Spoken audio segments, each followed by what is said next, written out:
ఆరాధన వర్తమానాన్ని మనం వింటా వచ్చాం. మరియతో పాటు ఇంకా ముగ్గురు. ఎవరు? హన్నా, నెబుకద్నెజరు, దావీదు. కాబట్టి మరియ ఎందుకు స్తుతించింది అంటే, లోకానికి రక్షకుడును తీసుకొని వచ్చేదాని కొరకై తనను ఎన్నిక చేసిన దాన్ని బట్టి మరియ స్తుతించింది. అంటే తన ఎన్నికను బట్టి మరియ స్తుతించింది. రెండవది, హన్నా ఎందుకు స్తుతించింది అంటే, తనకున్నటువంటి లోపాన్ని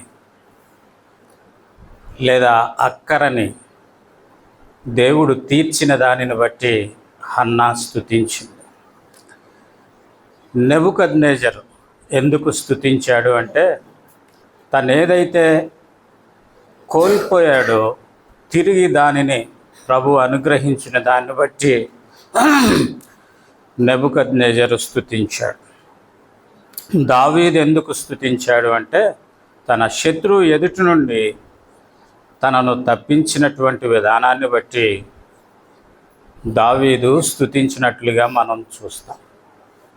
కాబట్టి వీటన్నిటినీ గనక మనం చక్కగా అర్థం చేసుకుంటే, మరియా దేనికి సాదృశ్యము అంటే పరిశుద్ధతకు సాదృశ్యం.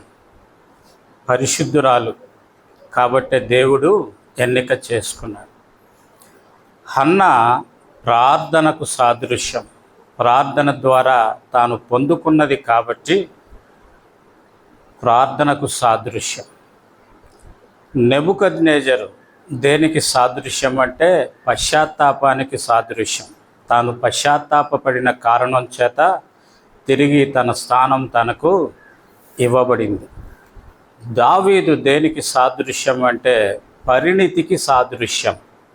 పరిణితి అంటే మెచ్యూరిటీ అంటాం మనం. పరిణితి చెందిన దానికి సాదృశ్యం కదా. మనం అనుకోరి వాడంతా అట్లా మాట్లాడతాడు అనుకోలేదే, అట్లా చేస్తాడు అనుకోలేదే అంటాం కదా. అది పరిణితి. పరిణితి చెందిన దానికి సాదృశ్యం. అదే క్రిస్మస్. అదే క్రిస్మస్. ఏంటి క్రిస్మస్ అంటే, ఈ నాలుగురిని మనం ఒక చోటకి చేరిస్తే అది క్రిస్మస్. అది క్రిస్మస్. ఈ 4 పదాలు ఒక చోటకు వస్తే అది క్రిస్మస్. ఏంటి అంటే, సమయము సమీపించినప్పుడు మారు మనస్సు ప్రకటించబడింది. మారు మనస్సు ప్రకటించబడినప్పుడు మెలకువ కలిగి, పరిణితి అంటే మెలకువ కలిగి, మెలకువ కలిగి పశ్చాత్తాపపడి పశ్చాత్తాపముతో ప్రభు పాదాల చెంత సాగిలపడి ప్రార్థించటము ద్వారా పరిశుద్ధపరచబడతాం. అది క్రిస్మస్. అది క్రిస్మస్. చక్కని వర్తమానం. చక్కని వర్తమానం. కాబట్టి